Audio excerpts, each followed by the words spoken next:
আমাৰ মূল কথাটো হ'ল যে 7 আগষ্ট তাৰিখে নিশা আত্মহত্যা কৰা বুলি ইতিমধ্যে সংবাদ মাধ্যমত প্ৰচাৰ হৈছে আৰু পিছদিনাখন অৰ্থাৎ 8 আগষ্টৰ পুৱা মৃতদেহ উদ্ধাৰ হৈছে আৰু মৃতদেহ উদ্ধাৰ হোৱাৰ পাছত আমি যিবোৰ ফটো দেখিছোঁ যে ফটোবোৰ সাধাৰণ মৃতদেহ যেনেকুৱা অৱস্থাত উদ্ধাৰ হয় আত্মহত্যা কৰিলে তাতকৈ সম্পূৰ্ণ পৃথক। আমি কেতিয়াবা দেখোঁ যে আত্মহত্যাৰ পাছত হয়তো গধুৰ হৈ যোৱাৰ কাৰণে বডিটো মাটিত কেতিয়াবা লাগি থাকে, সেইটো এটা বেলেগ বিষয় আমি যিটো জানিব পাৰিছোঁ। কিন্তু এই মৃতদেহটো সম্পূৰ্ণ ভৰি একেবাৰে মাটিত লাগি ভৰি কোচ খাই বেকা হৈ মাটিত লাগি আছিলে আৰু বাৰান্দাত থকা মৃতদেহটো ভৰিত দুয়োটা ভৰিতে বোকা আছিলে আৰু আত্মহত্যা কৰিবলৈ যাওঁতে তাক ওচৰৰ পৰিৱেশটো চকীখন মাটিত পৰি থকা হওক, চেণ্ডেলযোৰ দূৰত পৰি থকা হওক, এই গোটেইবিলাক সাধাৰণতে যেনেকুৱা ঘটে তাৰ বিপৰীতে কিন্তু চকীখন কোনোবাই যেন তাত থৈ দিছে, চেণ্ডেলযোৰ যেন কোনোবাই তাত পিছত থৈ দিছে, এনেকুৱা ধৰণৰ এটা সেই পৰিস্থিতি বা ফটোবোৰ ভিডিঅ'বোৰ চালেও তেনেকুৱা এটা অনুমান হয়। আৰু দ্বিতীয়টো হৈছে যে আমি দেখিছিলোঁ যে সাধাৰণতে আত্মহত্যাৰ ঘটনাত মানুহে কোনো ধৰণৰ ঘটনাটোত সোমাব নোখোজে, কিন্তু এই ঘটনাটো আপোনালোকে চাব যে দশমী দুৱাৰৰ যিমানবিলাক তেওঁৰ বন্ধুবৰ্গ আছে তাৰ 90% 90% বন্ধুবৰ্গই কিন্তু সন্দেহ প্ৰকাশ কৰিছে আৰু তেওঁলোকে ছ'চিয়েল মিডিয়াত এটা আন্দোলনৰ সৃষ্টি কৰিছে যে এইটো কেতিয়াও হ'বই নোৱাৰে। গতিকে সেই দিশটোৰ পৰা চাবলৈ গ'লে যে এই ঘটনাটোত যেন কিবা এটা ৰহস্য আছে। আৰু তৃতীয় কথাটো হৈছে আমি দেখিছোঁ যে সাধাৰণতে এনেকুৱা ঘটনাবিলাকৰ 24 ঘণ্টাৰ আগে বা পিছে পুলিচে সংবাদ মাধ্যমৰ সন্মুখত আহি ঘটনাটোৰ স্পষ্টীকৰণ দিয়ে কেনেকৈ ঘটিছিল।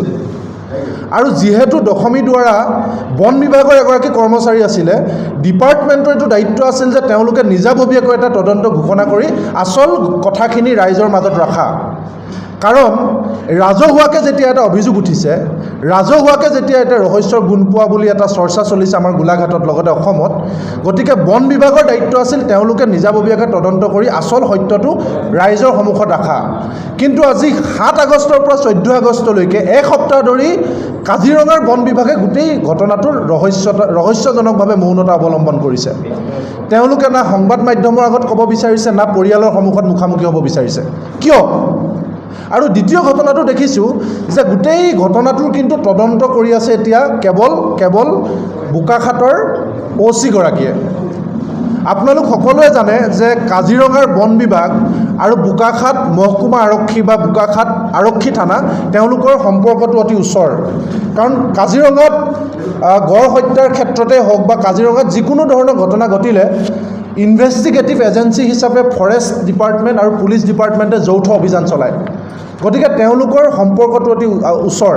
আজি শিক্ষা বিভাগত ঘটা ঘটনা এটাক পুলিচে যেনেকৈ ধৰিব বা আজি জলসম্পদ বিভাগৰ ঘটনা এটাক পুলিচে যেনেকৈ ধৰিব, কিন্তু অনবৰতে একেলগে খাই বৈ অভিযান চলাই থকা ফৰেষ্ট ডিপাৰ্টমেণ্টৰ ঘটনা এটা পুলিচে হয়তো তেনেকৈ নাচাবও পাৰে। গোলাঘাট এডমিনিষ্ট্ৰেশ্যনে এগৰাকী তাৰ স্থানীয় OC-কে তদন্তৰ দায়িত্ব দি তেওঁলোকে যে ইমান দূৰত অৱস্থান কৰিছে সেই কথাটো আমি সহজভাৱে ল'ব পৰা নাই।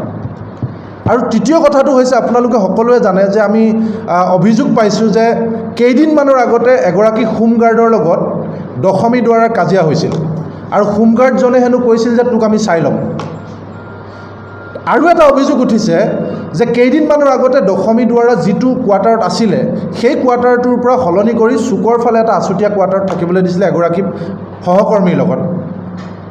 সেই ঘটনাটো কি হৈছিল?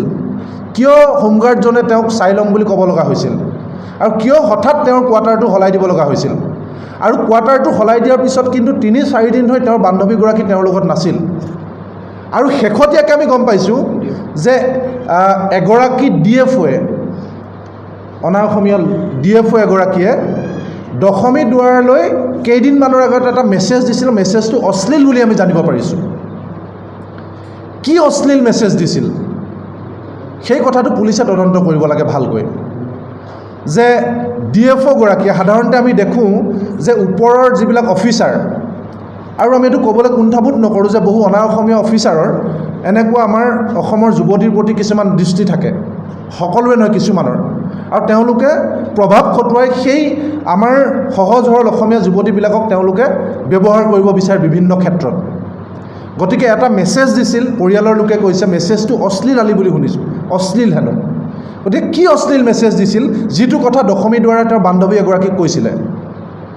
গতিকে হয়তো পুলিচে এতিয়া প্ৰতিষ্ঠা কৰিব যে তেওঁ আত্মহত্যা কৰিছে। আমি মানি ল'লোঁ, ধৰি লওক আমি মানি ল'লোঁ আত্মহত্যাই কৰিলে। পুলিচে এতিয়ালৈকে আমাক প্ৰমাণ কৰি দিব পৰা নাই, যিখিনি প্ৰমাণৰ পৰা আমি আশ্বস্ত হ'ব পাৰোঁ, পৰিয়ালৰ লোক আশ্বস্ত হ'ব পাৰে যে ধৰি লওক এনেকুৱা প্ৰমাণ, তেওঁ কাৰোবাক মেছেজ দিছিল যে মই আৰু জীয়াই নাথাকোঁ। হয়তো তেওঁ শেহতীয়া 10-15 দিন ধৰি ফেচবুকত এনেকুৱা কিছুমান ষ্টেটাছ দিছিল যাৰ পৰা তেওঁ ডিপ্ৰেশ্যন প্ৰকাশ পাইছিল, বা হয়তো তেওঁ ওচৰৰ দোকানখনৰ পৰা এডাল ৰছী কিনি আছিল, যিটো CCTVত ওলাই আছে। এনেকুৱা বিশ্বাসযোগ্য একো প্ৰমাণ পুলিচে এতিয়ালৈকে দিব পৰা নাই, প্ৰথম কথা।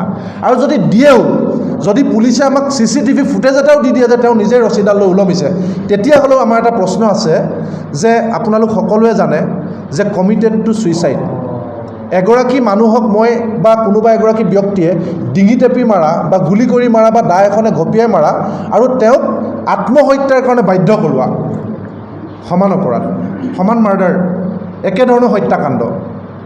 ধৰি লওক এগৰাকী মানুহক কোনোবাই ডিঙি টেপি মাৰিছে আৰু নতুবা সেই মানুহগৰাকীক এনেকুৱা কিছুমান পৰিস্থিতিৰ সৃষ্টি কৰি দিছে, এনেকুৱা কিছুমান কথা কৈছে, এনেকুৱা কিছুমান আৱেগিক কথা কৈছে, এনেকুৱা কিছুমান ব্লেকমেইল কৰিছে, যাৰ কাৰণে তেওঁ আৰু জীৱন জীয়াই থকাৰ কোনো অৰ্থ নাই বুলি তেওঁ আত্মহত্যা কৰি দিছে। গতিকে এনেকুৱা পৰিস্থিতিও কিবা সৃষ্টি হৈছিল নেকি? সেই DFO-গৰাকী এনেকুৱা কিবা অশ্লীল মেছেজ দিছিল নেকি যাৰ কাৰণে তেওঁ ব্লেকমেইলিঙৰ বলি হৈছিল? সেই তদন্তবিলাক কোনে কৰিব? সেই তদন্ত গোলাঘাটৰ আৰক্ষী বিভাগ, গোলাঘাট জিলা আৰক্ষী, সেই আৰক্ষীৰ তদন্ত তদাৰক কৰিব লাগিব DGP মহোদয়ে। মিডিয়াৰ সন্মুখত, ৰাইজৰ সন্মুখত আহি কথাটো ক'ব লাগে যে প্ৰকৃত ঘটনা এইটো প্ৰমাণ সহকাৰে। গতিকে আমি বিচাৰিছোঁ যদি হত্যাকাণ্ড সেয়াও আমাক লাগিব, যদি আত্মহত্যাৰ কাৰণে বাধ্য কৰোৱা হ'ল কোনোবা DFO XYZ অশ্লীল মেছেজ দি সেয়াও আমাক লাগিব, নতুবা কোনোবাই যদি মাৰি আনি থৈছে সেয়াও আমাক লাগিব, নতুবা কি কাৰণে, কি ঘটনাত হ'ল প্ৰমাণ সহকাৰে ৰাইজৰ আগত আমাক গোলাঘাট জিলা প্ৰশাসন বন বিভাগে জনাব লাগিব। আৰু যি পৰ্যন্ত নজনায় সেই পৰ্যন্ত আমি ক্ষান্ত নহওঁ। আৰু পৰৱৰ্তী যদি প্ৰশাসনে একো নকৰে তেতিয়াহ'লে আমি কি ধৰণৰ কাৰ্যসূচী ল'ম? ইয়াতে আছে টাই অসম ছাত্ৰ সন্থা আছে, আন সংগঠনসকল আছে, টাইপা আছে, অনুসূচিত জাতি ছাত্ৰ সন্থা আছে, সদৌ অসম জাতীয়তাবাদী আছে, AJYP আছে, তেওঁলোকে ক'ব। আমি সমগ্ৰ গাঁওবাসী আৰু পৰিয়ালবাসী ৰাইজৰ পৰা এটাই অনুৰোধ কৰিছোঁ সমগ্ৰ চৰকাৰ আৰু প্ৰশাসনক, যদিও হত্যা হৈছে তাৰো উচিত আমাক তথ্য লাগে, যদিও বা আত্মহত্যা কৰিছে তাৰো আমাক উচিত তথ্য লাগে।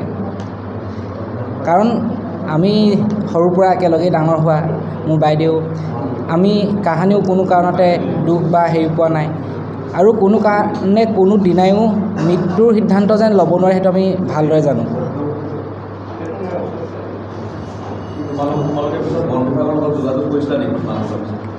বন বিভাগৰ লগত যোগাযোগ এনেকৈ হোৱা নাই। বন বিভাগৰ দুজনমান আহিছিলে।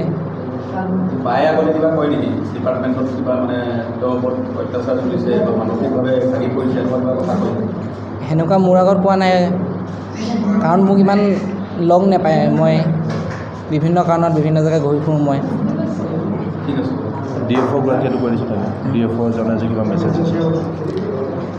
বাইদেউৰ কলেজৰ লগৰ বা ঘনিষ্ঠ লগৰ, তেওঁৰ মুখৰ পৰা আমি গম পোৱা গৈছে যে DFO-গৰাকীয়ে তেওঁলৈ কিবা অশ্লীল মেছেজ বাৰ্তা প্ৰেৰণ কৰিছিলে। সেই বাৰ্তাৰ ওপৰতো নিৰীক্ষণ কৰিব লাগে সেইটো। আৰু কেতিয়া মানে ধৰক ঘটনাৰ 15-20 দিনৰ আগৰ বুলি কৈছে। আৰু বৰ্তমান DFO-গৰাকীয়ে ছুটি লৈছে। তেওঁৰ নামটো নাজানো আমি। তেওঁ তামিলনাডুৰ হয়, ছুটিত আছে। ছুটি মানে এইকেইদিন আছিলে, এইকেইদিনত ছুটি লোৱা হৈছে। ঘটনাটো ঘটাৰ পিছত তেওঁ ছুটিত গুচি গৈছে। অৰুণ বিঘ্নেশ ন? নামটো কৈ দিব, নামটো তেওঁৰ অৰুণ বিঘ্নেশ।